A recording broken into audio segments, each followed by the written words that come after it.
Well, hello and good evening from a very cold and chilly Canada. We had about 8 inches of snow this morning. It was a final dump, I think, of the year. So thanks very much for everybody to coming along to listen to this webinar. And hopefully you can see up on the screen there the unit logo, which means discovery and innovation. I'm a Wargames designer for the Canadian Joint Operations Command at the Joint Warfare Centre. So even though it's my full-time job, um, the, um, the commentary and all the comments on mine and not related to the DND. And it's my presentation, not Department of National Defence or Canada or anything like that. So as I mentioned to Sebastian earlier, I'm hoping that I can get some audience participation going on this, so that it's not just me talking to slides. So what I'm going to do is, as you've seen probably from the description, I'm going to talk about and cover um, three war games that were done either in 2024 or 2023. And I coined the phrase Spyships, Satellites, and SAMs. And each of them are at a different scale, a different level, and a completely different design for the war game, which I thought might be of interest to the audience. But I thought, okay, I just need to make this a little bit more interesting. How about I do a bingo table?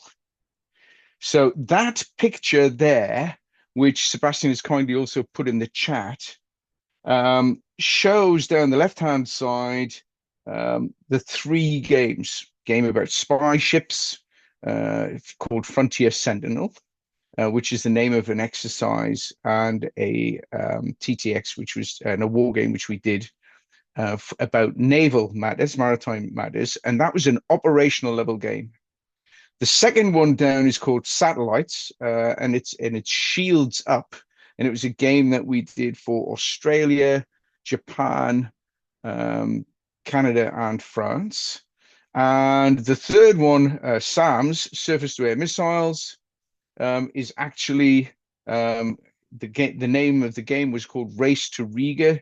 It's a very tactical level game about helicopters and tactical aviation in Latvia. And the idea here is that each of the topic areas, or each of the discussion areas, are a column. So I'm going to do slide number 1 and number 2. And then after that, I'd like you guys in the audience to choose where you want to go. Do you want to talk about the player, the knowledge base, in which case it would be slide number 7, right in the center there? Do you want to talk about the human factors of the war game? That would be slide number 16. And you might want to talk about combat fidelity, for example, on Frontier Sentinel, which case it would be number 10. So after I've done the first 2 slides to sort of set the scene, if you put in the chat the next slide that you would like to talk about, or the next area that you'd like to talk about, that we need to cover, then we'll do that. And Sebastian will either sing them out, or I'll be able to see them in the chat, and we'll see how it goes from there. I'm going to pause after we've done about 7, because that's about a third of the way, and ask for questions at that point. And I'll also stop at around about slide 14 or so, because there's 21. And obviously at the end, if there's any questions you've got, I'll cover them then. So if that works for you guys, put a thumbs up, and we'll see how it goes. And let me kick off with what this is all about. So Spyships, Satellites, and SAMs cover 3 war games designed in the last year and a half, 2 years. And they were developed for the Canadian Armed Forces and allied nations. There are 3 different scales: strategic, operational, and tactical. And they all had different missions and objectives in terms of, some of them were educational, some of them were analytical, and some of them were like a hybrid of the two of those things. And so I'm going to try and explain why they were differently designed, the design differences, and what were the implications if you're interested in doing war games design, or if you're interested in seeing how they might contribute. So let's move on. Sorry, I'm going to have to hit this slide button here. So first things first, they weren't all my designs. So the first one, Frontier Sentinel, was designed for the US Navy Second Fleet, the US Coast Guard, the Royal Canadian Navy, the Canadian Coast Guard, and Joint Task Force Atlantic. And I had major assists on this one from Lieutenant Commander Liam Windle, RCN, and a shout out also to Major Ken Butterworth, who was the JTFA liaison. The second game, Shields Up, was a space game, and my two co-developers on that were Brianna Proseviet and John Jeffrey, who also worked at that stage in my in our War Games cell for the Joint Operations Command. 7 Space Operations Command, that's 7 Spock, and in particular Lieutenant Colonel Alex Lacasse and Major Pierre-Luc Gauthier, and 3 Canadian Space Division. And then the last one, Race to Riga, which was a tactical level game about tactical aviation in Latvia. My co-developer on that was Anthony Robb, One Wing RCAF, which is the main helicopter unit in the Canadian Air Force, and Lieutenant Colonels Paul Hambleton, Taylor Hall, and a team at the RORC, which is the Royal Air and Aerospace Warfare Center up here in Canada. Here's the ground scale. Spyships, Frontier Sentinel, had an area that covered the whole of the Eastern Atlantic, and I'm going to show you some maps and diagrams later, and the lower Arctic. And the map was gridded because we wanted to regulate movement and ISR. And each megahex was 75 nautical miles, and each microhex was about 25 nautical miles. And I'll show you how that worked. Satellites, Shields Up, had 2 main scales: an operational map of the area of operations, which covered Northern Australia, Japan, South China Sea, and the Mediterranean, depending on who we're doing the game for. And an orbital altitude and scale representation of the whole of the Earth's orbit, because we were looking at satellites and anti-satellite systems. And then in complete contrast to that, in Race to Riga, which is the game about helicopters in Latvia, each hex was 28 kilometers, about the range of company-level manpower threat if you have a dispersed company. And it covered Latvia and Lithuania. And this is the AO, the area of operations where the Canadian Brigade is currently situated in Europe. Now, in terms of the time scale, Frontier Sentinel, each turn in the game represented about 24 hours. And we needed this fidelity to look at air patrols, in other words, an ATO cycle, an air tasking order cycle, and also to move maritime assets in the AO across a pretty biggish area of Eastern Atlantic and Lower Arctic. There were multiple scenarios to test different multiple enemy threats and varying mission conditions. All of these games were designed and run for the professional military as an audience. So these are not commercial games. You can't go and buy these in the shops and play them with your friends down the pub. In Shields Up, a game turn was a little bit nebulous, but it was basically the time it takes to maneuver various task forces and maritime traffic and defend space assets during a mission in either Indo-PACOM or the Mediterranean. There were 4 scenarios escalating from a low threat to a high threat against space systems. And last but not least, in Race to Riga, one turn was exactly 24 hours of activity, and measured by the number of sorties that could be generated during that time. So any turn could have a variable number of air missions, but the day was actually split into morning, afternoon, and night, which allowed us to track fatigue, turnaround time, and visibility, and so on. There were 3 scenarios, and this varied by the size of the helicopter force that was going to be used. and also new technical capabilities as well. Okay, so I've set the scene to tell you what and where each of these units, each of these games was set. I'm just going to show you a couple of other slides, and then I'm going to ask you to choose the next slide that you want me to cover. In Frontier Sentinel, the game sequence was split into two areas. The first one on the left-hand side was where the teams, 15, 20 players, set up the communications and the common operating picture, and then played a scenario, which was the list on the right-hand side, and then they discussed and made possible um, Moya A draft changes. Now, the Moya A is the Memorandum of Interoperability Atlantic between Canada and America.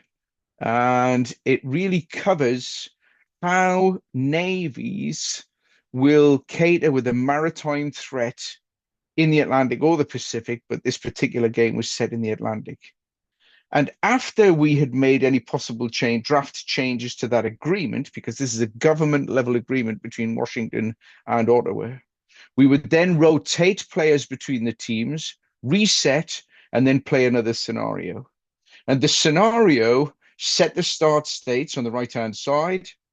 The players would receive a MODA or MERP warning, which is a maritime operational threat or a maritime emergency response. And then they would basically have a meeting to decide what they were going to do. And then we would play a turn of 24 hours.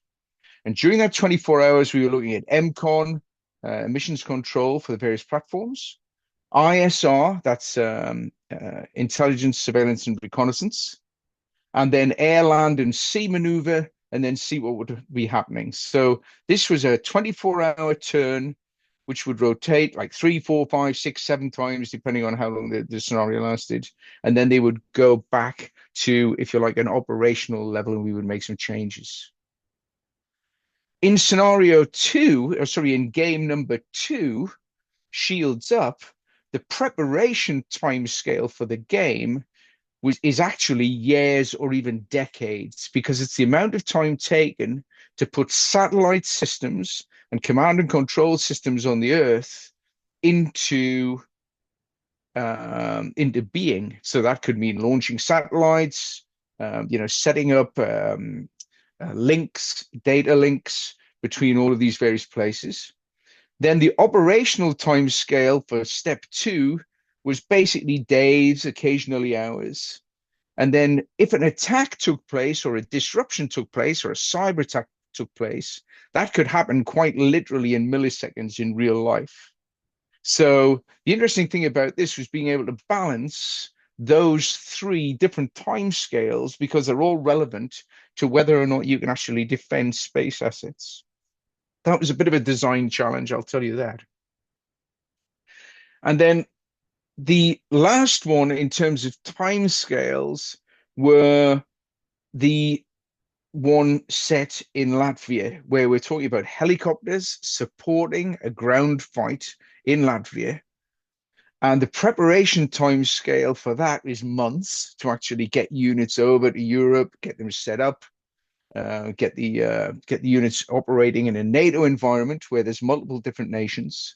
And then the operational time scale was days, because that's what we wanted to do. And the sortie rate, the amount of time that helicopters took to fly and land, and do their mission and come back, was usually in the hours. It was either in the morning or in the afternoon or whatever.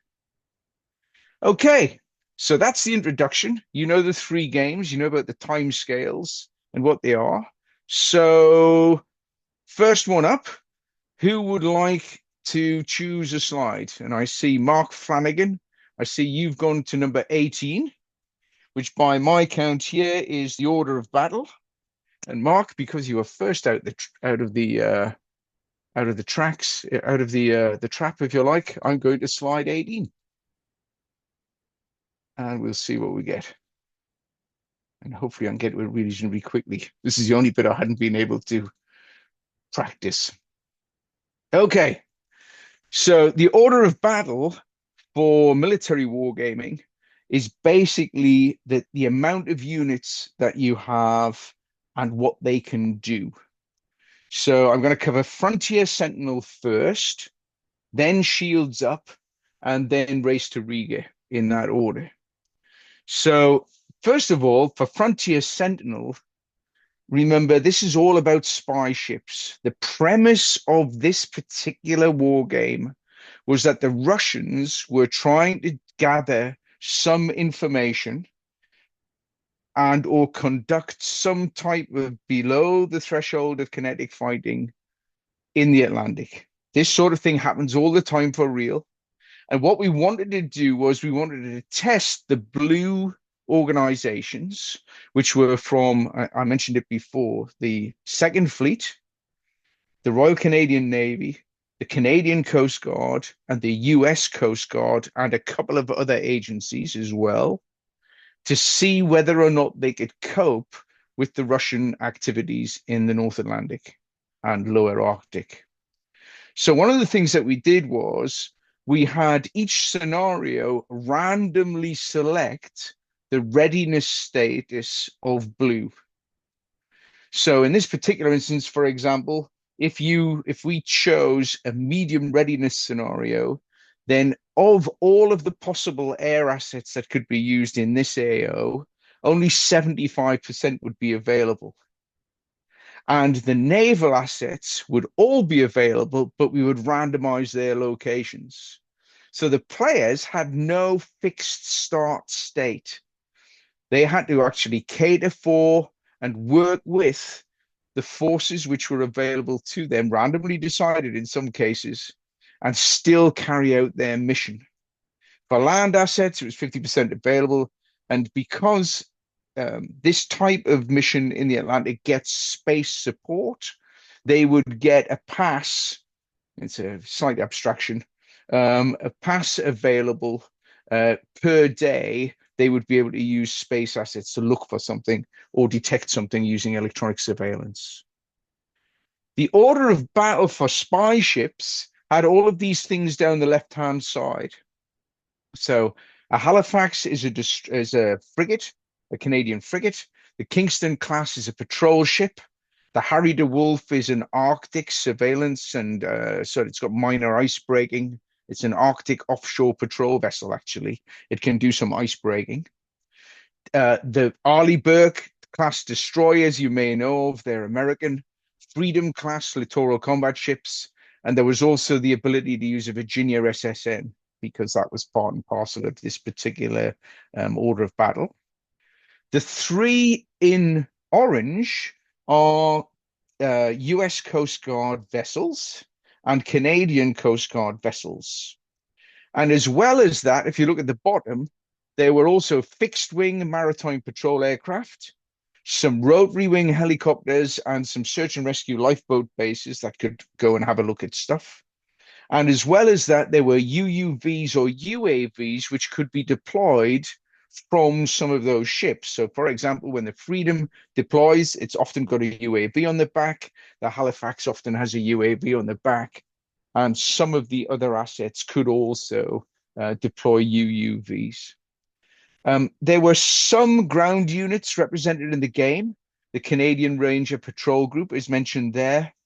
And there is an immediate response unit as well, which is a Canadian unit that's on high readiness.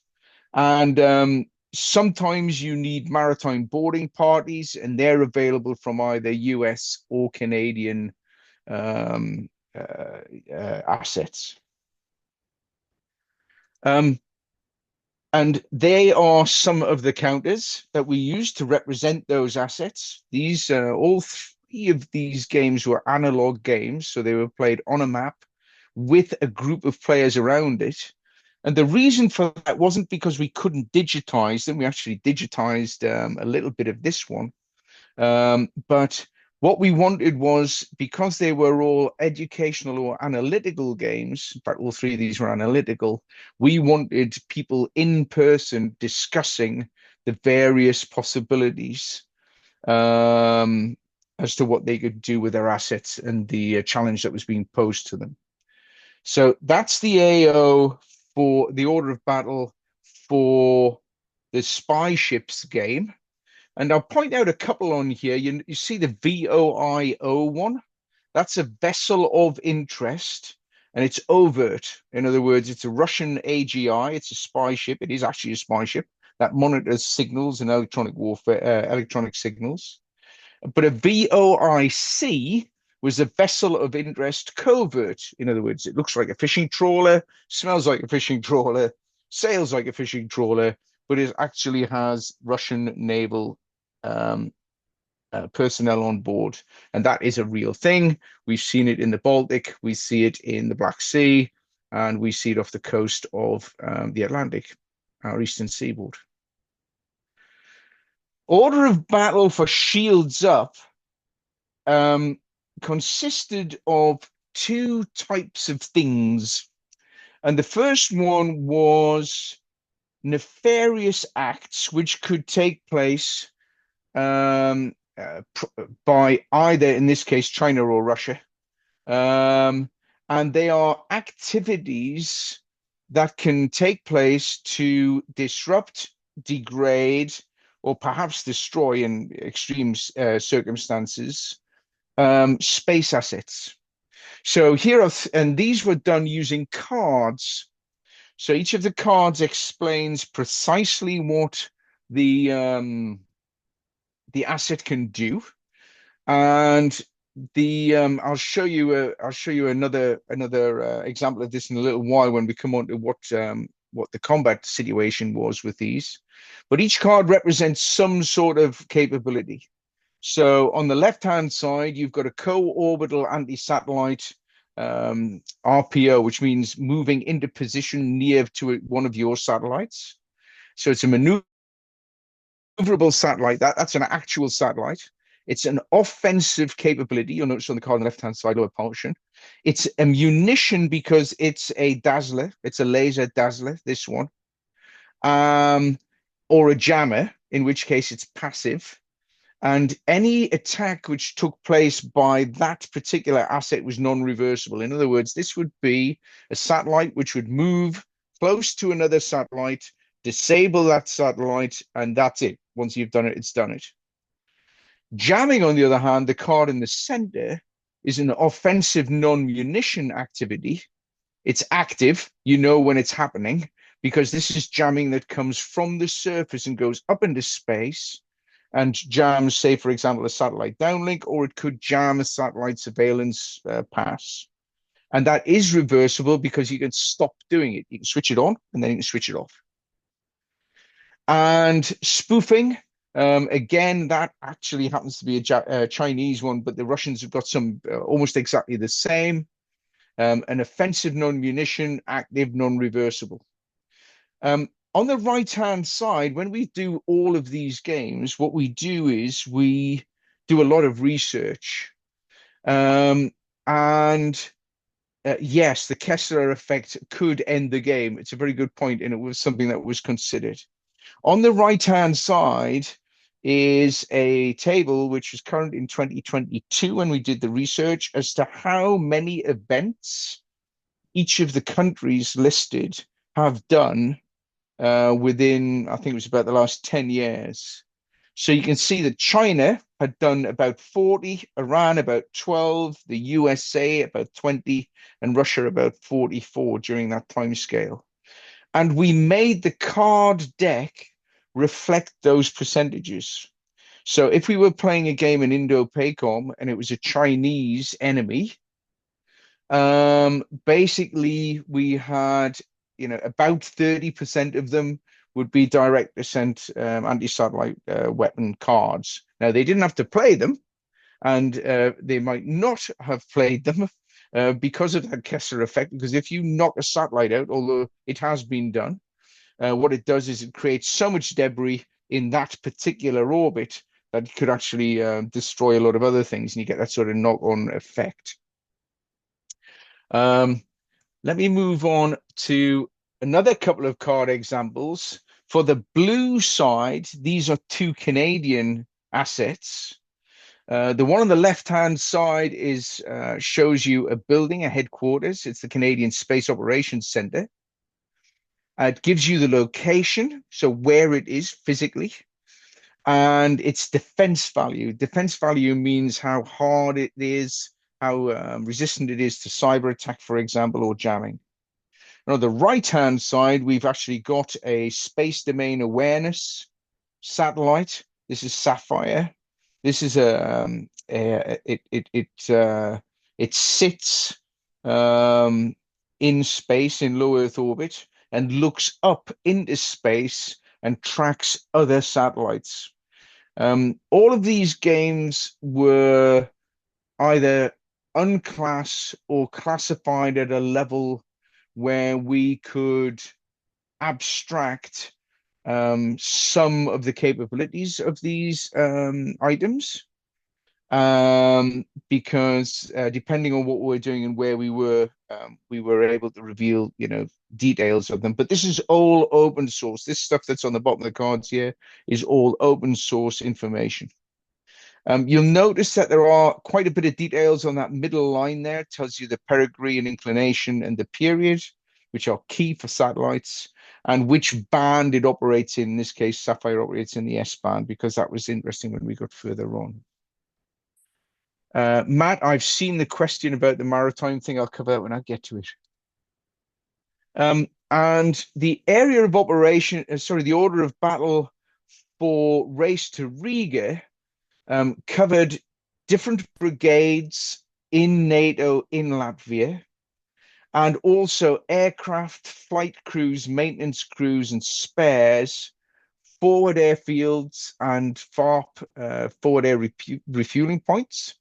And we covered in quite a bit of detail all of the SAM systems, hence the name, all of the SAM systems which the Russians have and Belarus have in that particular area. So each one of these systems here was modeled in the game, and I'll cover off how that's done in just a second. So that's number 18. Sebastian, help me out. What's the next one that anybody would like to see? The next one was 7. 7. Okay, let me zip back to 7. All right, here we go. And I'll cross number 7 off on my bingo card so that I know that we're in the right place.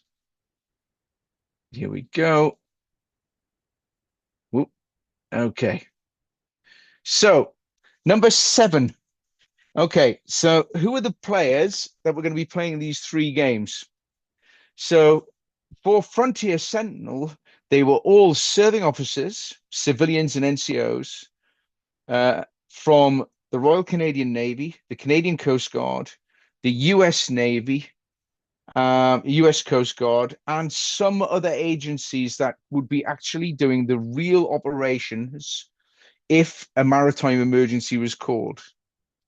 They were experts in the fields, well experienced and senior personnel.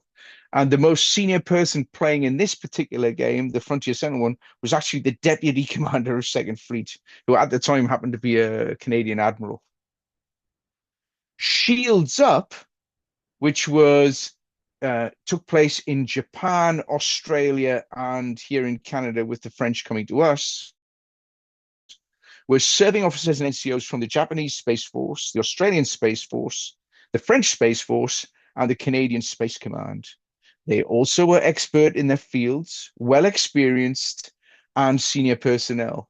But as you can imagine, if we're doing this in Japan, and as you can imagine, if we're doing it in French, language was a thing. So we had to make sure that the instructions and the gameplay was able to be done in all 3 languages, or 4 languages in some cases. Race to Riga were serving officers and NCOs from the Airforce, from operations, logistics, intelligence, and special forces. They were experts in their fields, well experienced, and pretty senior personnel. Actually, we've got some really good people for this. And their main work, language was English, although we had a couple of French-speaking guys, because obviously we've got French up here in Canada. The so what from that was that we didn't need to prime these people with a lot of information. They were experts in their own work. There was no need to explain the capabilities, except where that was a bit of the game. You might not know about this. But language had to be simple and considered in terms of everything that we're doing. And to give you, here's some examples of the race to Riga. The left-hand slide there shows part of the blue team and some of the red team actually looking at the common operating picture, the map which shows what was going on in the AO. The top right-hand side one is that different set of people looking at the same map. And the bottom right-hand side picture is a group photograph of us with the Australian Space Command. And I'm standing on the right-hand side, the extreme right as you look there. And Brianna Proseviat, who I said was also one of the designers, is the girl fourth from the left in the front row. Okay, so that was number 7.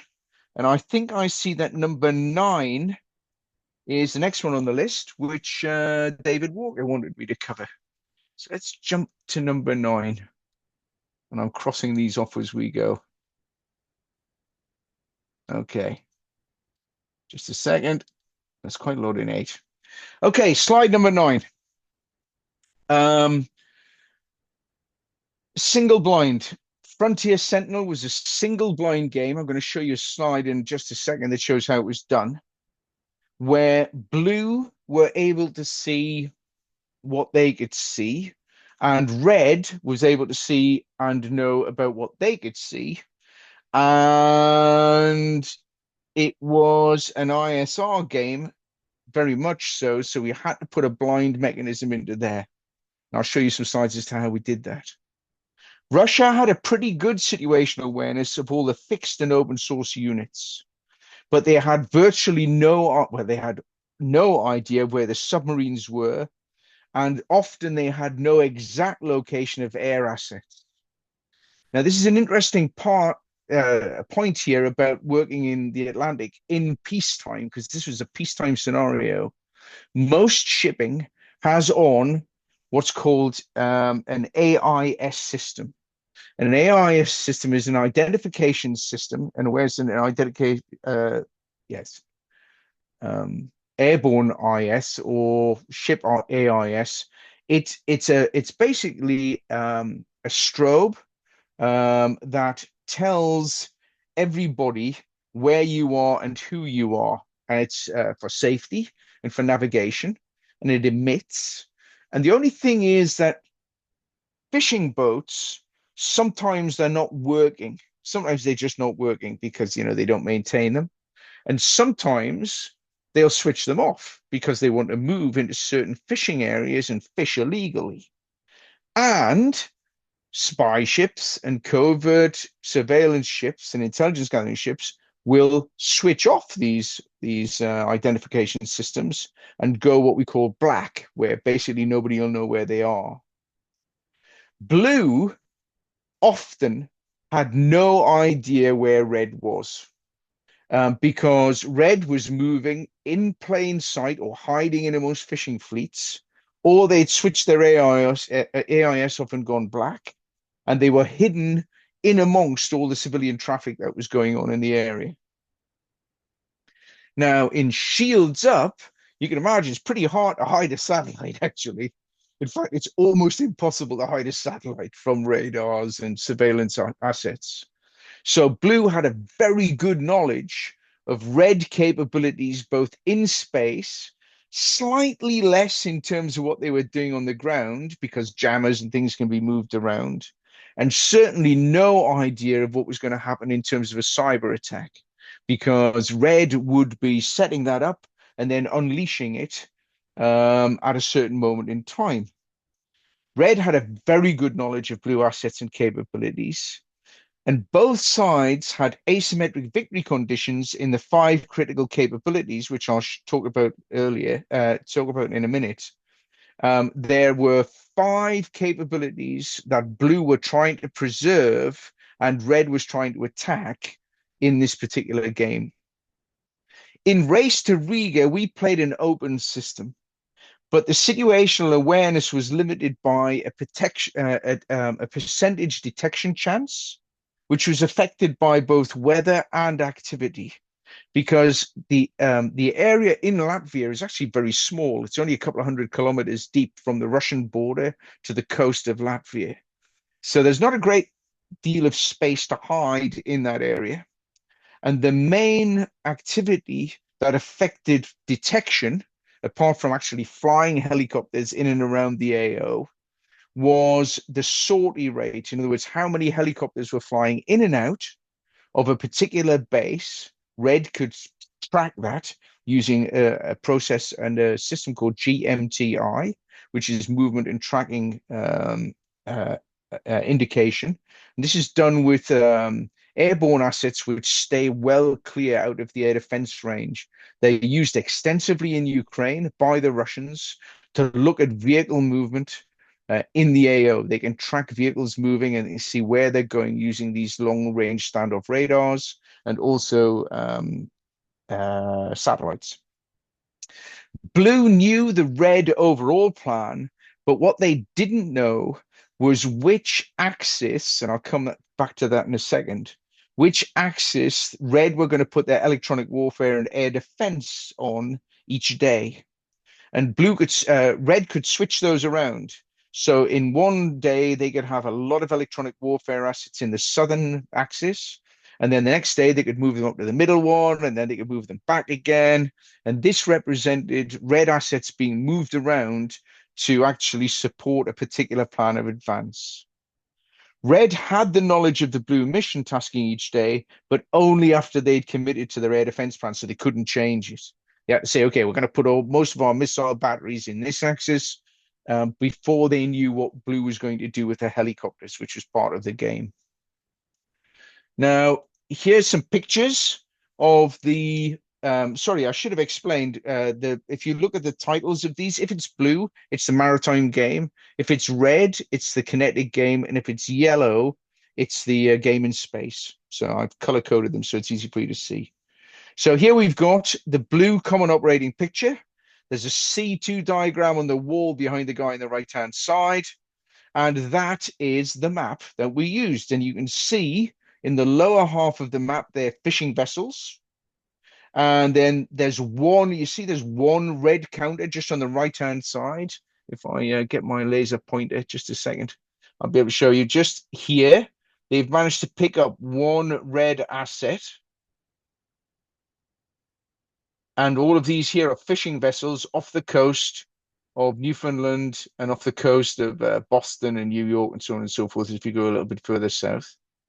And it looks as though, yes, if I remember rightly, they've picked one other red asset up here. You can just see it in that area. The one on the right-hand side is a shrunk down map. You can see the scale of the one on the left. It's fairly big. You can get like 15, 20 people around it. But the one on the right-hand side is a shrunk down planning map for red. And they are looking at how they are going to do their mission. Remember, it's a red active mission set, and blue has to find out what red is doing and stop them doing it if it's something nefarious. And you can see also on this map here, there is a red arrow showing where a red satellite is going to do a sweep and where they'll hopefully be able to pick up some information about where blue's assets are during the game. I think I've got one more. Yes. The other part about this situational awareness is this is the race to Riga situational awareness, one of the situational awareness things on the left-hand side here, because they needed to know to be able to deploy helicopters, which was the blue mission in Race to Riga, what the weather was going to be today and for the next 2 days, because they can use the weather to hide the helicopters, and B, be able to carry out their missions. But if the weather got too bad, then it also affected the mission success possibilities. And also you can see here, we've got situational awareness about Russian air superiority. To begin with in the game for Race to Riga, the Russians had air superiority because the scenario was that Russia was invading Latvia and Blue was defending. So Russia had set it up so they had air superiority to begin with. And then as the days went on in the game, maybe NATO would be able to get back to air parity or back to NATO air superiority, which would obviously help you if you're trying to fly helicopters in that area. On the right-hand side here, this is what Red could see because we've got blue ground assets here. You see all the little symbols that are showing that these are ground units.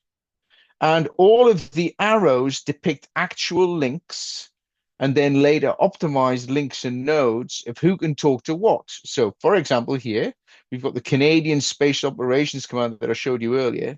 It has an arrow out to this maritime patrol aircraft because it can talk to it.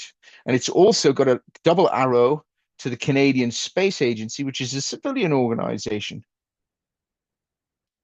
So hopefully you can see how some of these ISR and situational awareness things were basically covered from on slide 9.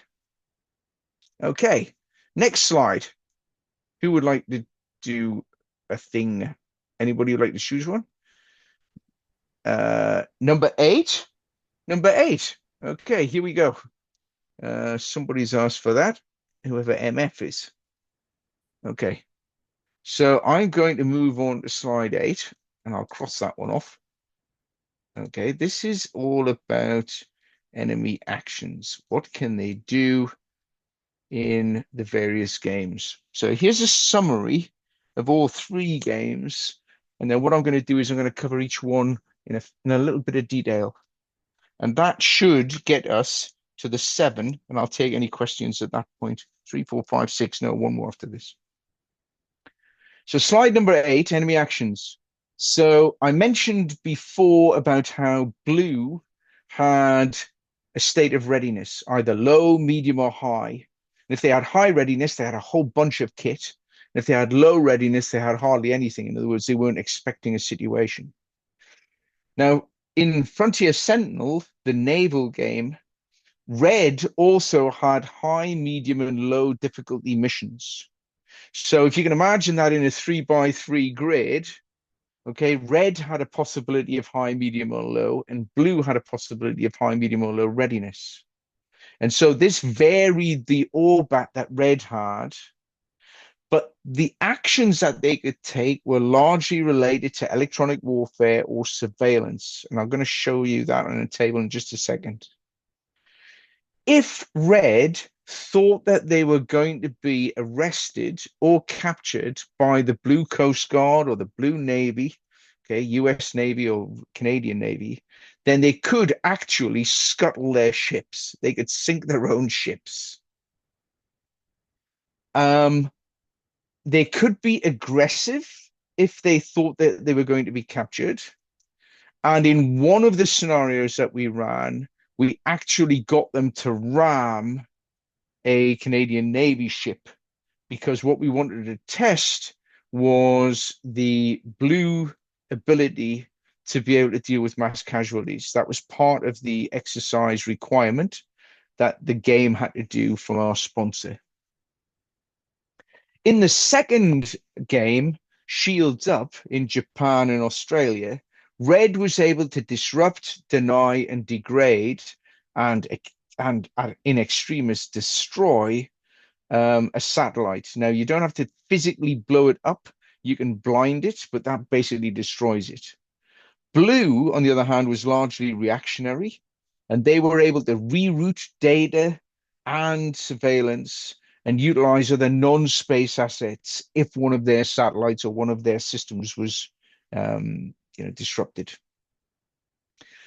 In Race to Riga, Russia was able to change the allocation of air defense and electronic warfare to degrade the rotary wing operations on an axis. And if they were lucky, because obviously the helicopter pilots aren't stupid, they would try to shoot down the helicopters during missions.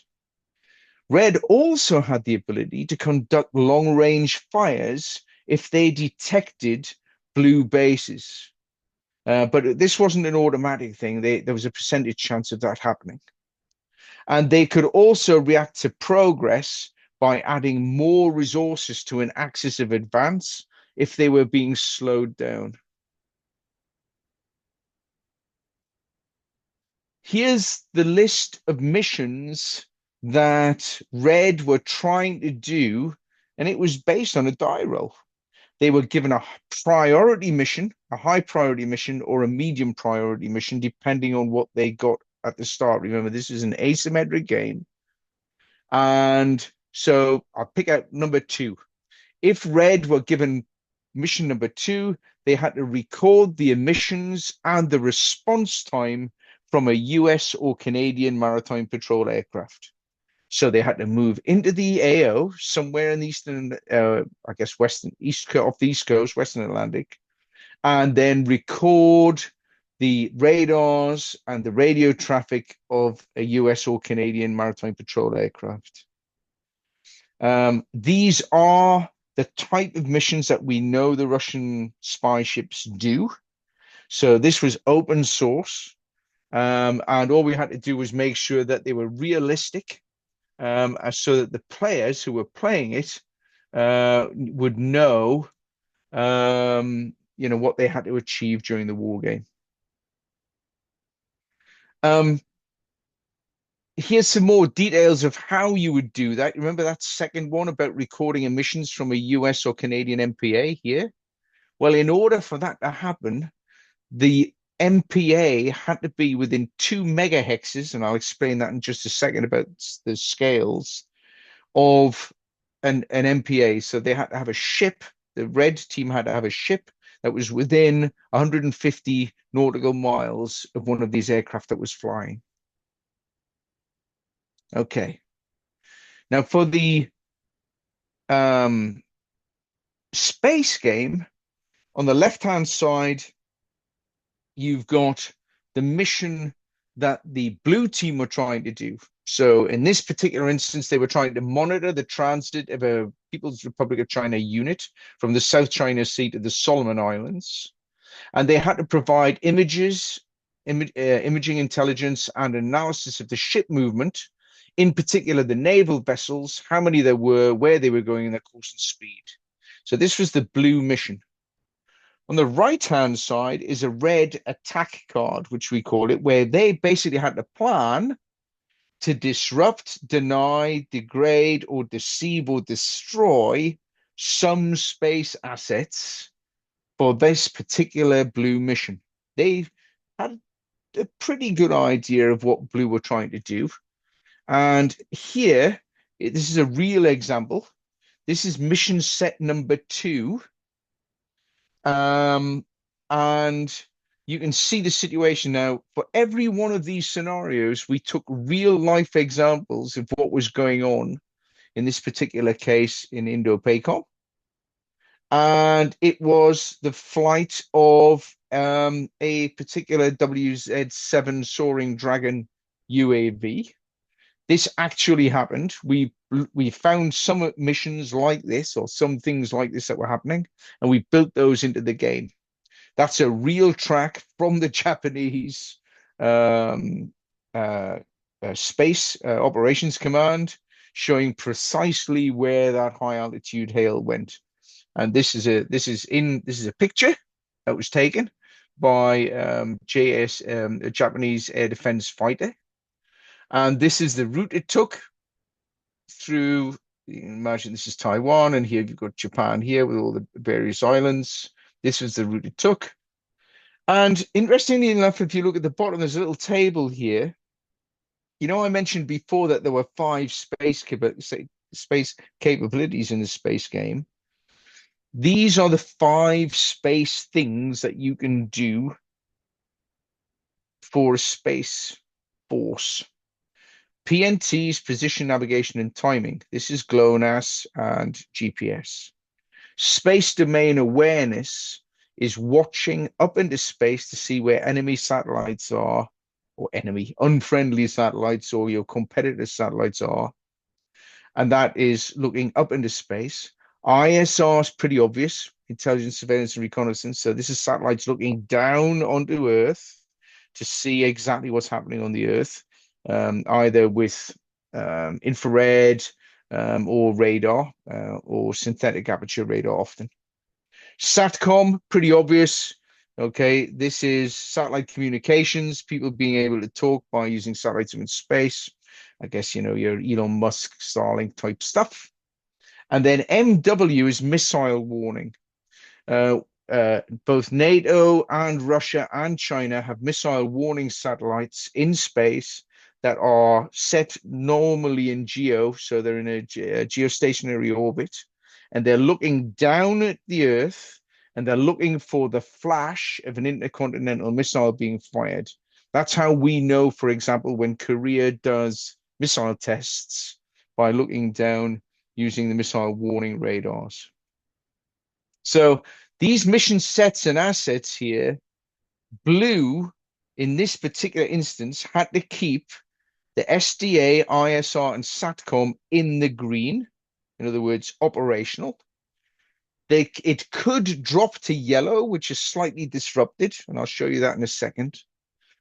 They weren't bothered about missile warning because that's got nothing to do with this particular situation where you've got a UAV flying across the South China Sea or North China Sea, really. But their PNT, could go down as well because they weren't worried about position, navigation, and timing. They're really worried about these three capabilities being preserved. Okay, so how could red in the space game attack things? Well, I mentioned those cards. Well, the cards were able to be played by red in order to actually disrupt space assets. This one on the left-hand side was a very high-risk strategy. And basically, there are two things that you need to look at here. First of all, it's it's an offensive munition, bottom left-hand side here. Okay, this is going to cause a major international incident. By the way, anti-satellite weapons have been used before, so this is not, this is not science fiction. A number of countries have tried anti-satellite weapons, including the US. This has an indicator and warning. This is how much advance warning you might have as blue that red was going to do something pretty low in this case. And then how effective it could be, we assessed using open source intelligence that basically this would have an 80% chance of success. Why? Because they'd done it before, and we know that it hit the thing it was supposed to hit. There was a flow chart here, which is how we decided in conjunction with blue and red whether or not the attack was successful. So red would play an attack card, and if they did multiple attacks, they could do, for example, a cyber attack or some jamming or something at the same time as this thing went off. Then they would be staged chronologically. Did blue get any warning? If they did, hurrah, then they might be able to use some sort of defensive capability. So if you saw that this direct ascent anti-satellite missile was coming up, if you had enough warning, you could actually move a satellite out of the way, perhaps, or do something to try and dodge it. Quite difficult, in real life. If they didn't get any warning, we follow this track, then was the blue asset that was going to be taken out have any innate defensive values, which would reduce basically the red possibility of success. And in this particular instance, we kept it very, very, very simple. It was a dice roll, percentage dice roll, as to whether or not the attack was successful. And then we would adjust the capability. So say, for example, a missile went up, or a jam went in, or an intrusion attack happened. These were all based on real life situations. And you can see that most of them are about an 80% chance of success, because if you are the attacker, you can set it up so that that is actually the case. Would the culprit of a destroyed satellite be known? That's a really excellent question. And the answer is Probably, but not always, because you could always say it was somebody else or it was a malfunction, it wasn't you. Shields up. Here's two real examples from the game in Japan, I think. Yes, it was. This was the second game in Japan. In this case, there's been a cyber attack has taken place and disrupted this ground asset. You see the little orange marker on it. That means that it's been disrupted. And this ISR capability on this space domain COP, this is fully operational at the top, pardon me, down to destroyed at the bottom, has come all the way down. And then Japan has reacted by now using tasking a UAV from the Japanese Defense Force to take over after this ground unit here was taken out with a cyber attack. So this is a contingency plan has gone into place. So that's how Shields Up worked. Now let's have a look at the Race to Riga one. The enemy actions in Race to Riga consisted largely, if not solely in actual fact, about where they put their electronic warfare, jamming, and where they put their air defense. And we had two types of air defense, point air defense and area air defense. And the Russian players could choose, they only had a certain amount of resources, which axis they were going to put them on, because they had a south axis, a center axis, and a north axis. So in this particular case, by the use of very simple tokens, but they only had so many, they have got an electronic warfare capability on the north axis of medium capability. In the center, they've put a lot of jamming here in the high range. And in the south, in order to balance it out, because they have only got so many, they've made it low in this one here. So this is just an example. Now, when they chose those particular assets to go in any particular area, it affected two things.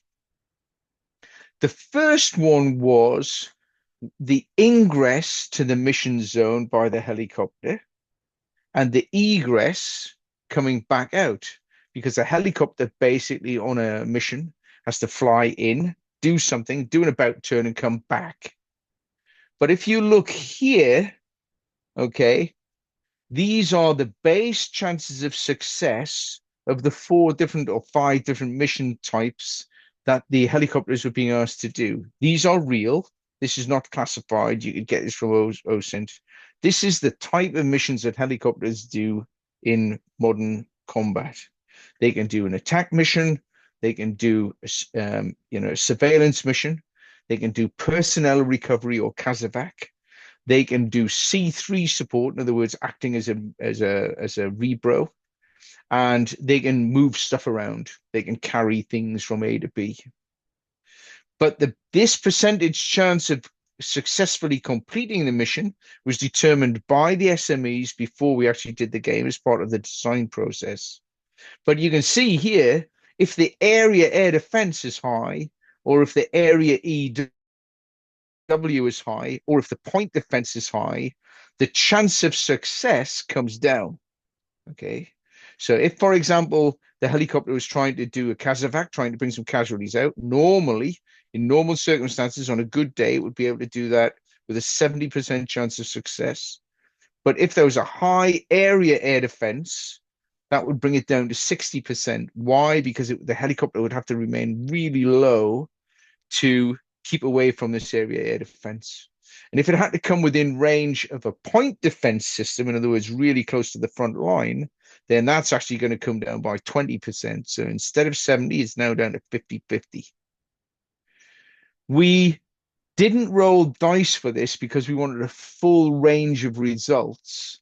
So when we were determining whether or not this mission was successful, we used random number cards from 1 to 20, so that you get a pretty good range of either great success or a disaster, where basically the helicopter would be shot down and the crew would be killed.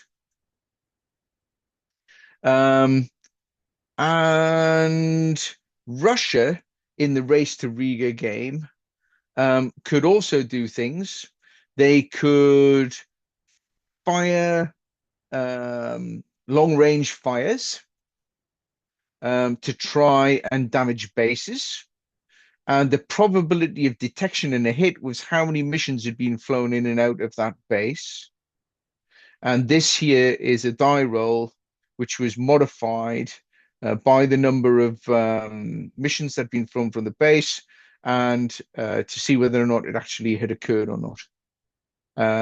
And at the same time, some of their air defense, point defense, and electronic warfare capabilities were being attributed by other things in NATO, which we didn't model in great detail. So that, I think, was slide number 8. Okay, who would like to choose another one? Somebody choose another one, and then I'll have done a third of the talk, and hopefully I'm not running too far over, because I think the next bit will be faster. They were the heavy ones. Choose a slide, guys. We've had 1, 2, 7, 8, 9, and 18.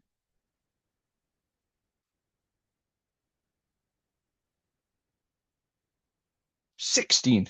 Okay. Human factors. All right, let's have a look at some human factor stuff. So slide 16. All right, let me get to that. Where are we going? Here we go. 16. Okay, this is actually pretty easy. Frontier Sentinel, everything was English, so it wasn't a problem in terms of languages, but it was multi-domain, multi-agency, and one of the requirements of the game was that the real people who would be doing this for real were actually playing the game. So that you met the people during the game that you would interact with on a real op. That was actually part of the tasking.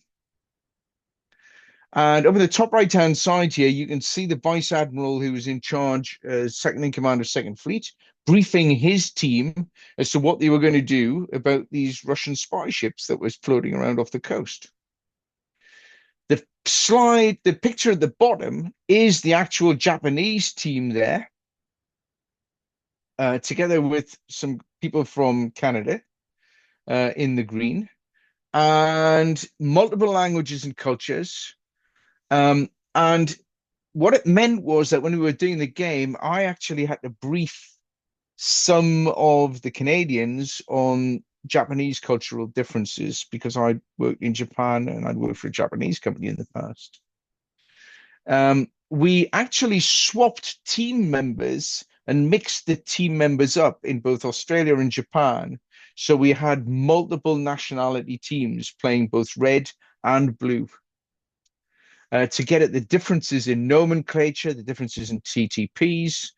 And what you're seeing here is actually we stopped the game because the Japanese were about to launch a satellite and we're all watching a TV.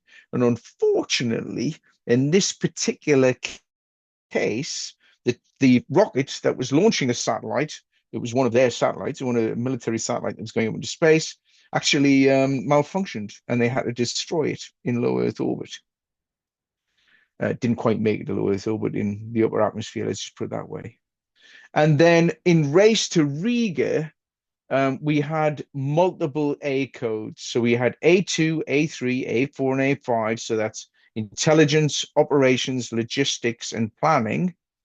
And the staff officers who played that game, who were attached from NATO and to NATO, and special operations forces and an army rep to help explain the different views of the ground supporter command. So, really excellent multi-domain and multi-skilled team.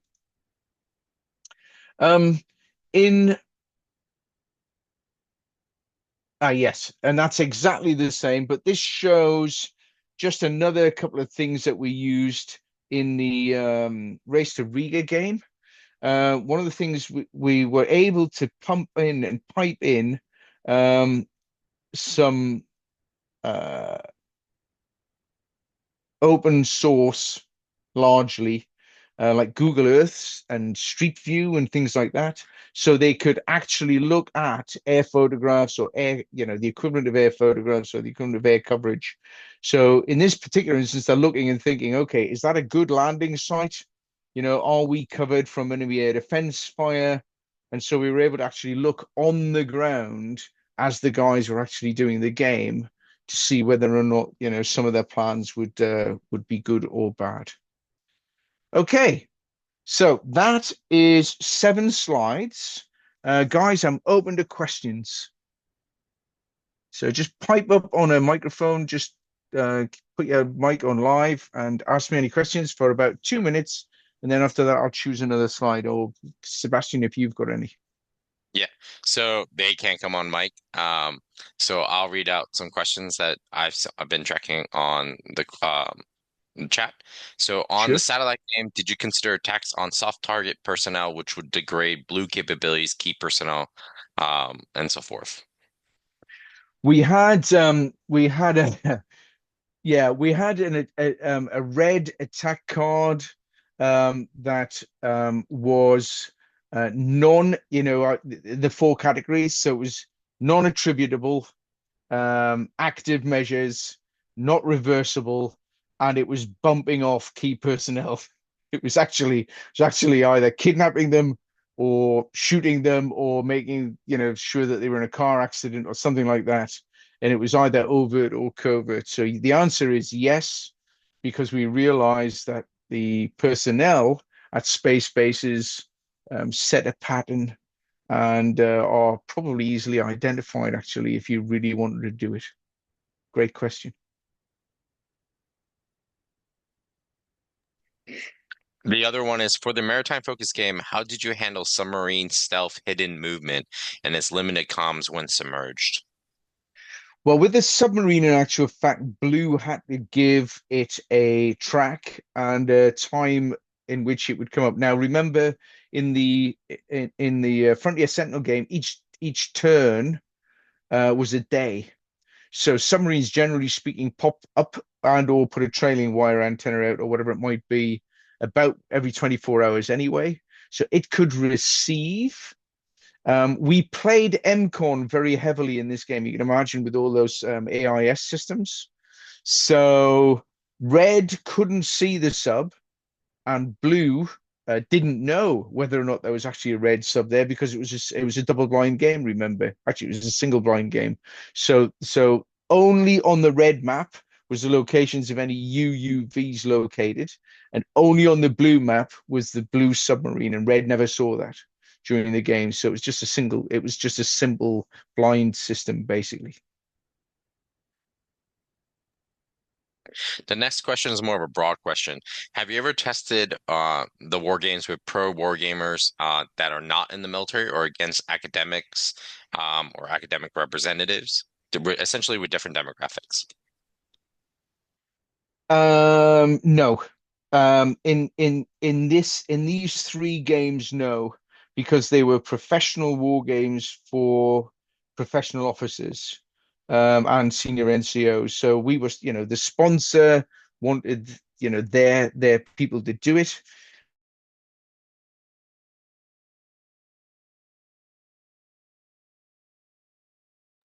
So I'm not quite sure about this question. It says ASAT against anti-satellite capabilities against their own satellites, a test but not a foreign power question mark. I'm assuming if they're asking if they could do. Ooh, give me a second, everyone. I think we lost it there. Yeah, you're back. Yeah, I got it back. I don't know what happened there. It just dropped and then came straight back in. No worries. Yeah, The yeah. next question was for ASAT. Could players do ASAT capabilities against their own satellites, such as a test, but not against a foreign power? Not in this game, but we know because that's where we got the data from that people have done ASAT shots against their own stuff. Not so much now because people are starting to get really worried about that Kessler effect. But in the past, it has been done. It's how people test their own weapons for sure. The next question is there any particular source or recommendation for OSINT that you recommend for war game design? Oh, um, it depends. Sorry, that's a really awful answer. But say, for example, for the satellite game, we we were in contact with Recce, Royal United Services Institute, because they had done a series of podcasts, and I highly recommend them actually. There were 26, I think there's more than that now, podcasts on how war in space would occur. So we listened to all of those, took notes, and then we got in touch with some of the people who'd been interviewed on the podcast as well, including some people from Alabama from the Space University down there, US Space University. But I think it really depends on the subject. We did, you have to do your research by looking to see what you can find. But I would highly recommend the Military Operational Research Society. If you aren't a member, I mean, it costs a bit, but Moores is a really excellent source of finding out things because they've got years and years and years of papers and studies. So I'm a member of Moores and I highly recommend that. I'm a member of RUSI. I highly recommend that. I'm a member of the US Naval Institute. So I recommend that. But I think what you have to do is, you know, if I mean it's really simple. Start Googling stuff and you can find a whole bunch of um, either academic studies or I always treat the amateur studies with some degree of skepticism, like things like War on the Rocks. I go, you know what? Maybe and maybe not. Because you get some really, really excellent stuff, and you also get some absolute crap as well once you do some fact checking on it.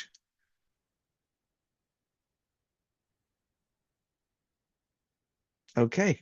Is there any more questions, Seb? Otherwise, I think we'll move on. Oh, no. There was a modification for the Mark Flanagan question about ASATs. Wanted to ask was ASAT was not used, has not been used against foreign satellites that would be an act of war. Correct. Absolutely. Unless you could say it was an accident. So it's back to that attributable, non-attributable thing again. No, no. If you knock somebody's satellite down, it's a really very interesting question as to whether or not that's. I mean, you could. It's an aggressive act. Is it an act of war? Um, some nations would consider it so, and others wouldn't. And now we're into the classified bit, and I can't go there. I think that's it for now, and I think we can press on. So does anyone have the next slide that they want to look at? Dave, you want to remind them what we have covered? Yeah, we've done 1, 2, 7, 8, 9, 16, and 18 so far. So choose another number.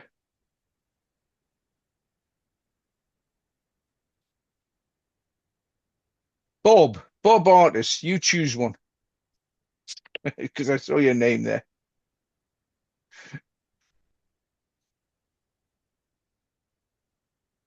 I think six would be great. Or 19. Okay. Bob's chosen 19. Here we go. So missions and tasks. Okay, and I'm close to it in the slide deck, which helps.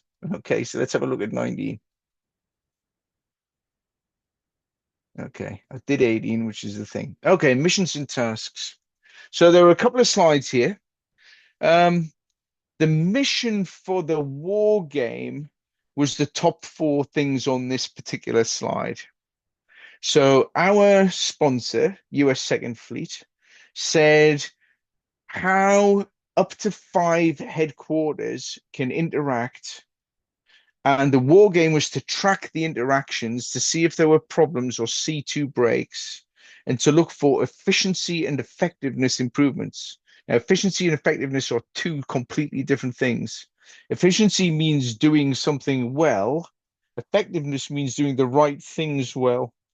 So what they wanted to track was whether or not the up to 5 headquarters were doing things, if you like, synergistically.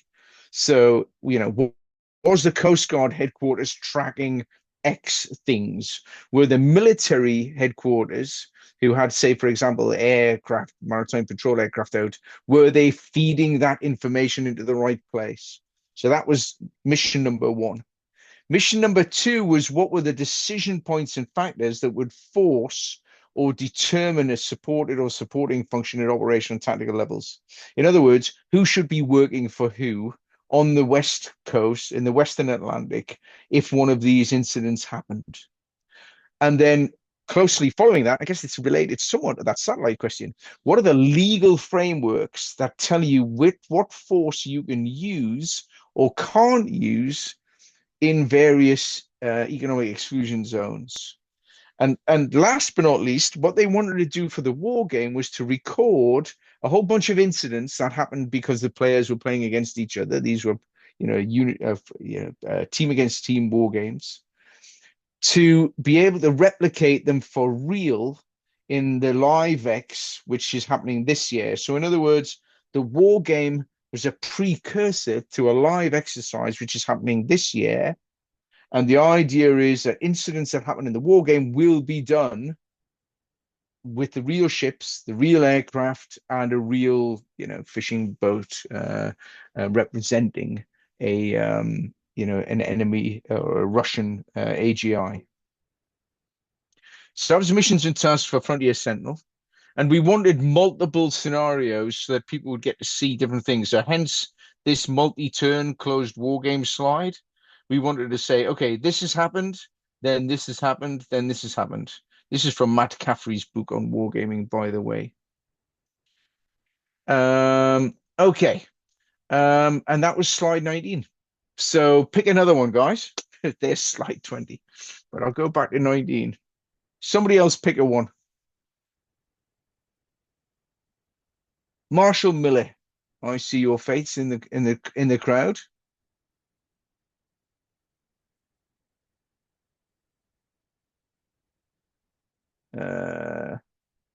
Oh, is it not sharing?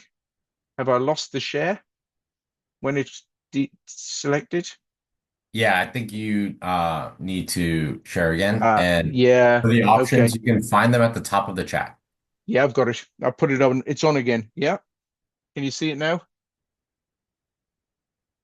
Slide 19. Yes. Yes. Yeah. Okay. Yeah. It lost it when we lost the comms there. Sorry, Sebastian. I didn't realize it wasn't sharing. Okay. So somebody choose a number. What are your options? Okay, you've got 3, 4, 5, 6, 10, 11, 12, 13, 14, 15, 17, 19, 20. The bingo card is still in the chat. Okay, 17. There we go. So reports and data capture. So all of these games had to have a good data capture plan.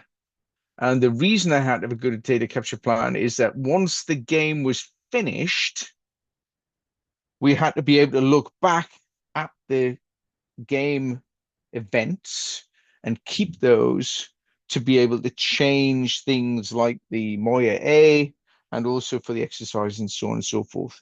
So for Frontier Sentinel, we used a data capture card format, and we graphically captured both red and blue cops. So we took pictures of those.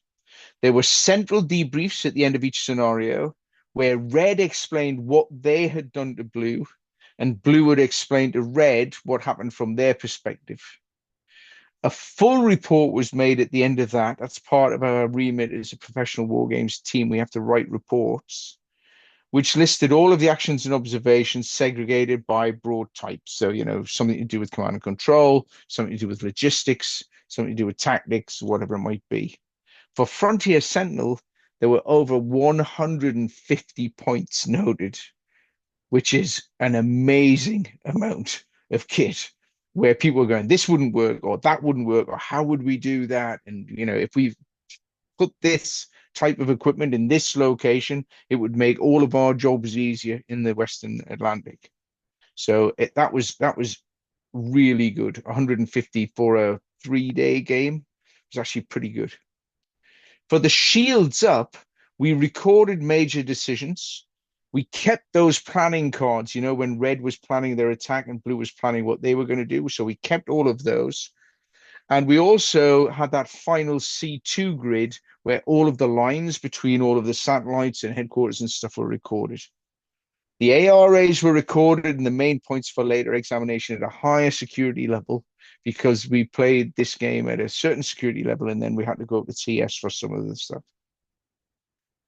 For the race to Riga, this was part of a larger investigation.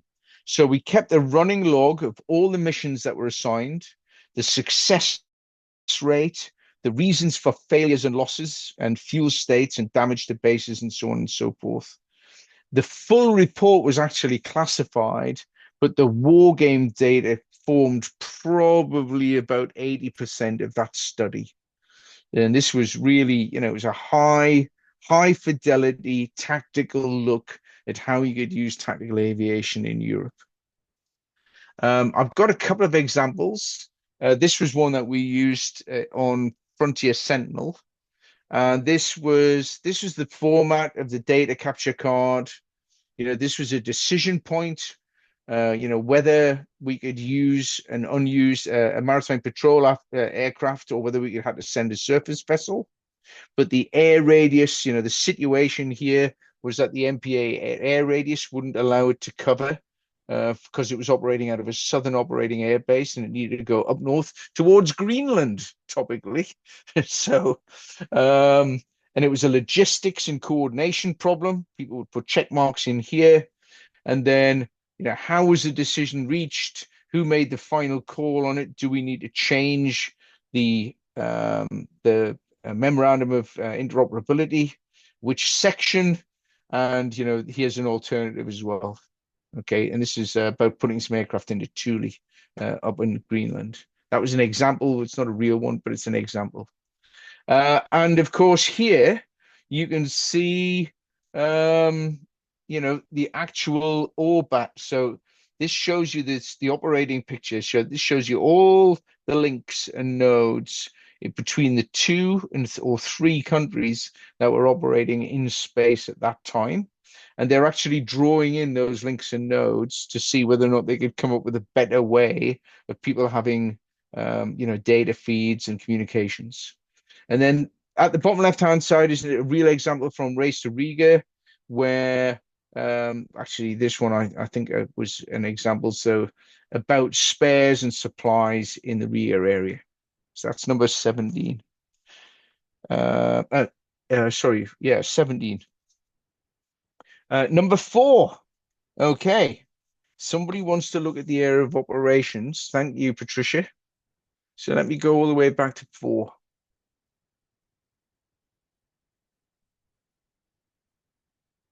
Okay, so we're going to look at how we did the satellite game. So everything that's up in space has a job to do with something to do on the Earth. Stuff in space, nobody lives up there. Nobody basically grows anything up there. Nobody fights up there. So, but it actually interacts with things on the Earth, and that's why it's a very fascinating topic to be able to wargame this. So, but we needed to show things happening on the Earth, so we used an OWS base map for Indo-PACOM. This is an operational wargame system that the Marines use. Sebastian and I have played this many times. And so why reinvent the wheel? This showed all of the main bases. It was gridded at 200 nautical miles, which is quite a nice number in terms of satellite coverage, in terms of satellite sweep. So we used a basic OWS map for the ground part of it. The space bit here is a common operating picture of the space assets that are available to the 3 or 4 countries that were involved. So we had low Earth orbit, geostationary orbit for, in this case, Canada and France. Okay, and then here we've got US assets, which tend to be used by almost everybody, GPS and stuff like that. Now, this is showing you exactly where a satellite is. This satellite here is in geostationary orbit. It also shows you the ground unit that it talks to all of the time. And this shows the green ones are arrows or lines that have been put in after probably the first or second scenario where the team said it would be really useful if this agency here could talk to this agency here. And you've also got in the home countries, in Canada or in France, you've got, this is not the real thing, obviously, it's just an example of the fact that this unit talks to this unit all the time. It's got data links, 24/7, watchkeepers, this sort of stuff. And last but not least, I think I showed you this before, but this is the space capability tracker. So here we've got PNT, SDA, ISR, SATCOM, and missile warning. And this is the status of those from fully operational down through degraded and disrupted to denied and actually taken out. So this was showing the status of each of those. Here's an interesting one. Space weather is a thing. You get solar flares, and the space guys track that the same as we would track the weather forecast here on Earth. And in this particular instance, SATCOMs were disrupted by a high state weather, space weather storm. And it just so happened that that was happening during the basis of the game at this point. So it brought it down to a little bit of disruption from fully operational. Okay, that's number 4. How predictable is space weather? Hardly, not very, actually. You get solar flares. There's sort of seasons of them. They tend to happen, I think, more in the fall by our measure of time. But I think they can sort of see them coming, but I'm not an expert on that. But certainly when they occur, like messages go out to everybody saying, this is about to go off. So I guess they get a little bit of advance warning on it. Good question. Okay. Is Blue aware of the SATCOM level? For example, spoofing isn't as big a problem if you know you're being spoofed. Yeah, great question. Yeah, they could see it for the spoofing, but they could not react to that one. Spoofing brought it down, but because they were being spoofed, they couldn't do anything about it. If something else was doing it, some sort of intrusion attack or some sort of I don't know, some sort of jamming or whatever. If it was active, they could react to it. If GPS spoofing was taking place, no, they couldn't do anything about that. It brought it down until during this scenario. Yeah. If it was successful, because remember, Red had to roll to see if it was successful. It wouldn't always be successful. Okay. Another slide, guys. You've got 3, 5, or 6 at the low end. Who would like to choose one?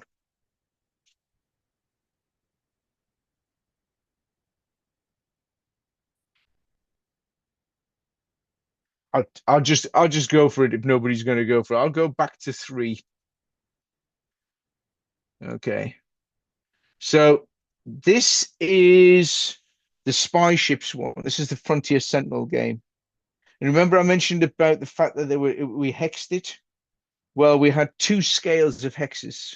The first one was 75 nautical miles from flats. Why? Because that's approximately the radius of a surface search radar if you were sat in the middle of it.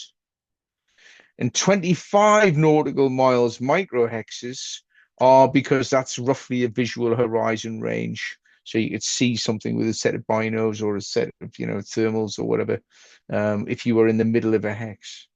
All of them were numbered, and things like NORAD, radar stations, and air faces and stuff were obviously in that. One of the things, if you remember, was the fishing fleets. And we did some research and found exactly where the fishing fleets fish most of the time. They happen to be on the shelves all during the year, which is where the sea goes from very deep very shallow, that's where fish tend to congregate. And so we were able to say where the maritime fishing fleets were, and red could use those to remain concealed. The AO for that game happened to be between sort of the southern tip of Greenland down to about sort of New York and Boston. So it was this sort of area here, the Labrador Sea and further down. But Canada actually has the longest coastline in the world. So as global warming takes place and you get the Northwest Passage starting to melt, these types of incidents where you have spy ships or spy collecting apparatus is going to become more and more frequent. That was one of the reasons why we did the war game. And last but not least on the AO, weather. We took real weather patterns for each of the areas. And so we knew that at the game start, the mainland would be good weather, the Labrador Sea would be moderate, the Western Atlantic would be excellent, and the Newfoundland Sea would be poor. And so we were taking actual sort of weather forecasts. These were marked on the map. They had various effects, some effect on ISR, some effect on movement, for example, slowing ships down if they were traveling at sea. And in some cases, if it was really poor weather, stopping drone or rotary craft missions. So that's number 3. Anybody want to choose another one, or should I just keep going?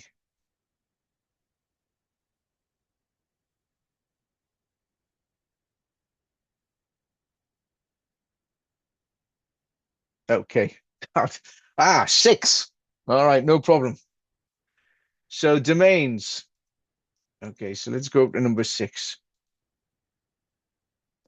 Okay, so for spy ships, the Frontier Sentinel game, these are the list of things that people could use. So land units, both overt and covert, and that was the same for red and blue. So blue had law enforcement units that they could use. Red had some covert people that they could put in country. So, posing as tourists, they could go and look at air bases and this sort of stuff. There were NORAD facilities, ports, air bases, medical facilities in basically 3 countries. So in Greenland, Canada, and the US. Naval units were civil and civilian and military naval units because we had the Coast Guard as well as fishing boats. Air units were rotary wing, fixed wing, and UAVs. And the space assets in Frontier Sentinel, they had a choice of 2. They could use ISR to look down at the surface of the sea. And they could also use electronic warfare to see who was emitting. And emission control was, key in that game. I'll just mention that. In terms of satellites, in Shields Up, you saw the ground stations before, headquarters, transmitting and receiving stations, various key bases and jamming locations, and space domain awareness arrays, in other words, radars that look from the ground upwards. There's a lot of those in Australia. Which you can look them up. The Australians have got a whole bunch of space domain assets. There were air and maritime assets to move on the map. And obviously the electronic warfare capabilities were there, and the LEO and geospace orbits. For the race to Riga, we heavily abstracted the forward line of our own troops and brigade level units, because although we were interested in where the red units were, we weren't so interested in the detail of the blue units, because the way the game was configured, basically red would be advancing slowly into Riga, into Latvia, and therefore possibly overrunning air bases. And that's why we called it Race to Riga, because basically if red got to Riga, there wasn't a whole bunch of maneuver space for those helicopters to be in. Air defense capabilities and zones, I showed you before about the electronic warfare. And base facilities and rotary wing platforms, including logistics and austere bases, and long-range fires for Russia, and maintenance and petroleum, oil, and lubricant assets as well. I'll fill the gaps in on the card here because it's going to be easier, I think. But if somebody wants to interject, then just shout and tell me. So number 5, I haven't done 5. I'm going to go back to 5. Okay. So slide 5 is the Race to Riga map. And this, interestingly enough, is a map from a commercial game called Russia's Baltic War, which was published a little while ago by Decision Games. I think it's a strategy and tactical modern war one, I can't remember. And with their permission, we actually took this map because it had enough detail for us to be able to show, the areas that we wanted. Each X is 28 kilometers, if you remember. Because that's the defense area for a semi-decent company. But we broke it into 3 axes. A northern axis here, which sort of actually just about hits Estonia. A central axis, which leads pretty much straight to the Gulf of Riga. And a southern axis, which comes in through Dagopolsk and Rezekny, and then comes to Riga and out the Ventspils on the coast. And this red dotted line is what we call the contested zone. This is a phrase that we're using more and more in wargaming, where basically you can be pretty certain that the first sort of 100 kilometers, 30 to 90 kilometers is being under surveillance by UAVs. That's what's happening in Ukraine right now. And we have no reason to believe that if this was a more mobile battle, that basically the same sort of thing wouldn't happen. This contested zone, as the Russians advanced, obviously moved. And so what it was doing was it was getting more and more difficult for the helicopters to be flying in these areas here because it would be contested and covered by air defense. That's another thing that's happening in this 90 kilometers here. This is actually in the air defense zone of an advancing Russian force.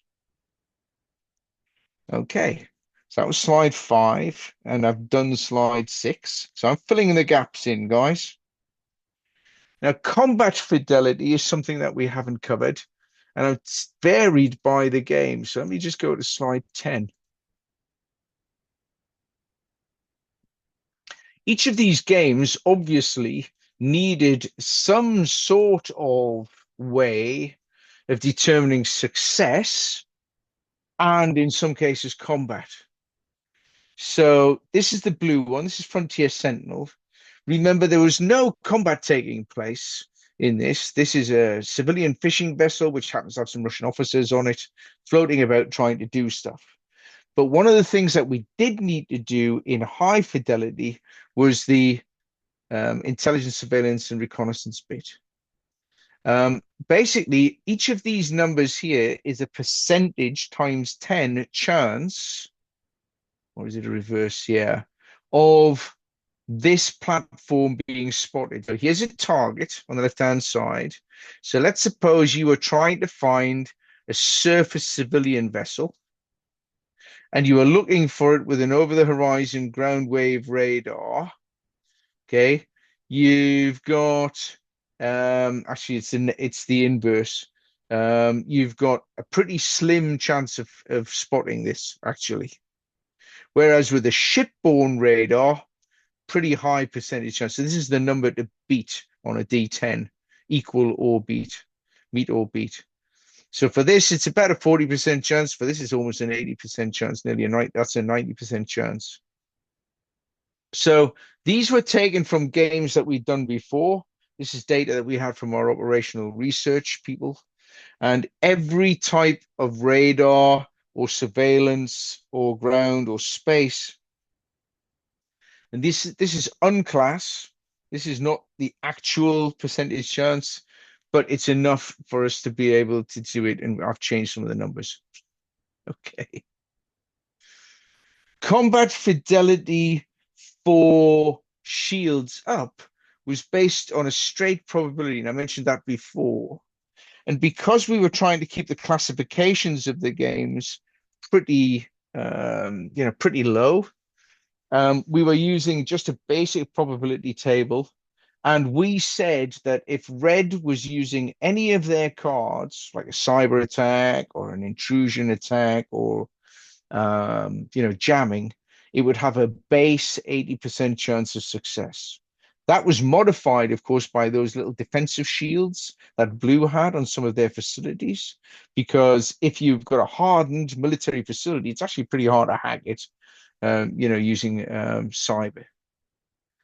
And last but not least, I mentioned this before. This is basically the race to Riga. We had to have very, very, very high fidelity on whether or not a helicopter would make it in or not, and whether or not it would make it out, and how it would do on the mission. So as the helicopter came in, these were the percentage chances of a crash. Now, interestingly enough, when we did the research, we found that 69% of all rotary wing crashes or collisions or the helicopter going down actually had nothing to do with combat. If you check Gulf War One, Gulf War Two, Ukraine, okay, most of the time when a helicopter crashes, it hasn't actually been shot down. It's had a mechanical failure. Or it's been flying in extremely bad weather, or it's been flying at night, or the crew were tired, and I'm going to cover this in just a second. The crew had done a lot of missions, or the aircraft had not been maintained. And these spanners, these wrenches here, were a measure of how well the aircraft were being maintained over the period of operations. On the right-hand side, we've got a whole bunch of input factors I mentioned before. Did the crew have plenty of time to prepare? Was it good or bad weather? Were the flight crew in the yellow or red? Again, this is, how tired they were. And then obviously we've got the area air defenses here as well. So very high fidelity. We were tracking a lot of stuff here in terms of the platforms for the helicopters to see whether or not they were actually being repaired and maintained, because that historically for real is the thing that puts a helicopter down. Now, logistics, I'll come on to number 13 here. In the logistics, I put that little quote at the bottom there: games without logistics should be played for entertainment only. The real key point here is that you should model the key logistics that will or could affect the plans and decisions of the players. So for Frontier Sentinel, we modeled fuel supply and consumption. We modeled how much fuel the ships were going to be using at cruise speed and flag speed. And we knew that each turn was 24 hours. So basically you could track how long a ship could stay at sea, which was a key thing. Red realized this very early on in the war game and started using the endurance of some of the ships, blue ships, to plot the time when they would move in to the actual operational target, while waiting for the blue ships to have to turn around and go back and refuel somewhere. There was virtually no logistics in Shields Up. And in Race to Riga, we modeled fuel in detail, the Airforce staff, that's the logistics staff.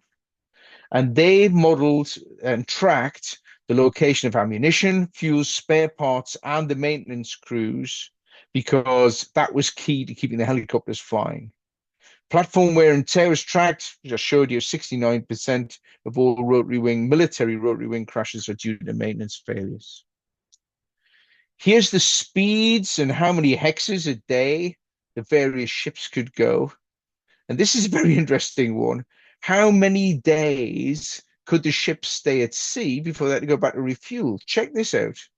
If you're a Burke-class destroyer, you can only stay at sea for about 9 days, and then you have to refuel, either from a tanker or you have to go back to port. The Freedom class, even though they go very quick, can only stay for 8 days.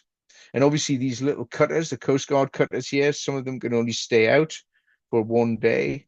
some of these other ships, like the Arctic offshore patrol vessel that's been designed to do so, can stay out for almost a month, 32 days, and fishing trawlers can stay out that long, almost as a matter of course. Yeah, I can miss that one.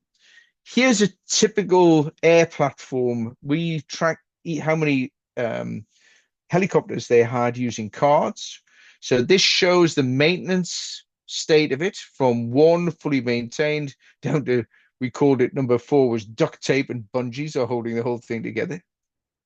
And then here, this is how many fuel barrels a Chinook has into the red.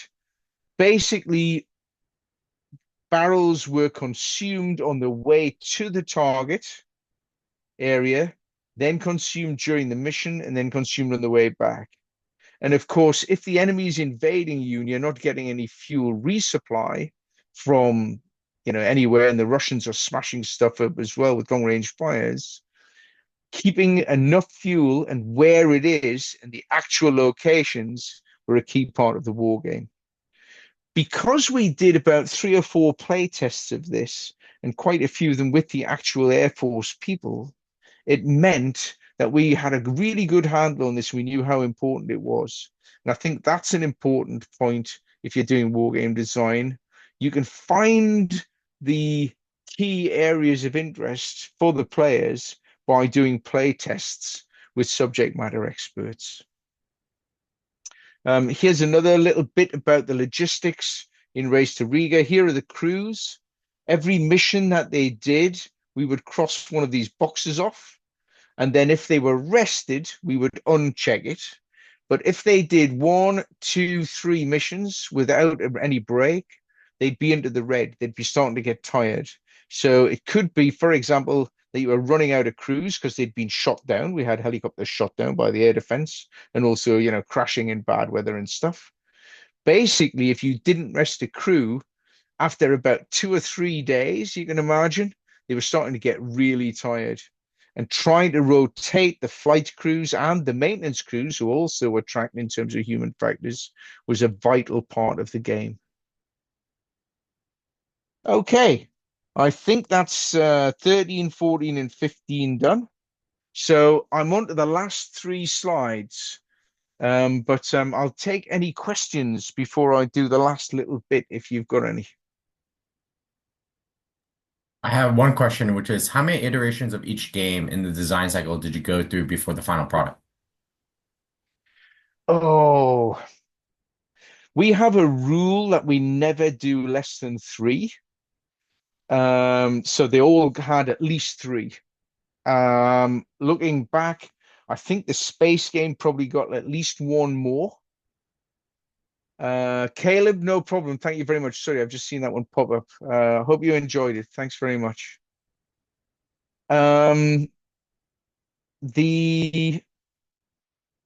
Yeah, they all had a minimum of 3. And I think the space game maybe had at least 1 more. Any more questions? Did you get any unexpected feedback either during playtest or actual play? Yes, is the answer to that. Always. Because what is it? You can't make a list of things that you haven't thought of. So we design these games, develop them, but every time we do a play test, somebody will come up with something. Going, okay, then that interaction. You can imagine the number of interactions between all the systems that we have in these games. You can't play test them all. I mean, you can work your way through. You can find the major ones. But once you've got humans, I think this is really interesting. Once you've got humans playing against humans, the number of possibilities, I think, is probably infinite because it's, people are going to make a plan that the other guys hadn't thought of. And of course, never mind the probability curves of outcomes, from, a great success to a, catastrophe. So I think it's infinite. And yes, you're always going to get unexpected feedback during play tests or actual play. Yes, 100%. Okay, I'll do the last three, and then Sebastian, I think I've gone over time, have I? No, you're good. I'm good. All right. Okay, so here we go. Last couple of slides, 19, 20, and 21. So 19 is the missions and tasks. I've done that one already. I must have missed it. So number 20, um, for Shields Up. This is these are the three tasks that we were given by the space commands. It was to help participants identify and determine the requirements for non-traditional partners to defend and protect equities in space.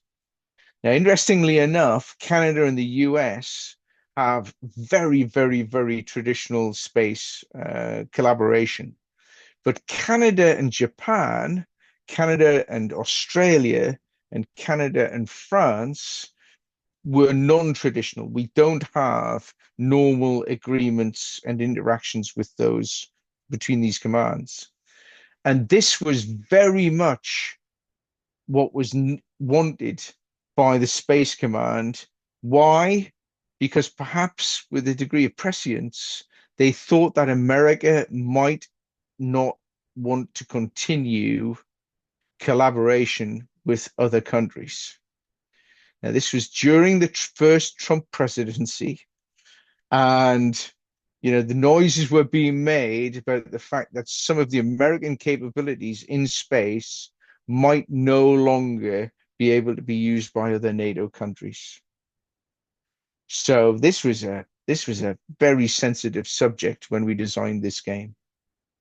And the other two, I think, are pretty self-explanatory, but I think it's very interesting that this particular game, Shields Up, was during a time of uncertainty of American assets. Here is the things that we had to try and record for Race to Riga. We were interested in the number of missions, how many were successful, how many they said, no, we can't do that, because a helicopter squadron, and an air squadron can say, no, actually, we don't want to do this mission, Army, you want us to do this mission, but no, we're not going to do it because perhaps the risk is too high, or potentially because, they would have to turn it down so they could do a higher priority one. We wanted to know how many failed on ingress and egress and on the objective. We wanted to know how many times the base locations had to relocate. And we were counting the number of helicopters that were lost and how many crews were lost. And of course, within the game, we had a search and rescue capability. So if a helicopter went down, another helicopter from that squadron could go and rescue the crew. Here is a picture of some of the missions. Each of the missions that the guys had to do were generated randomly.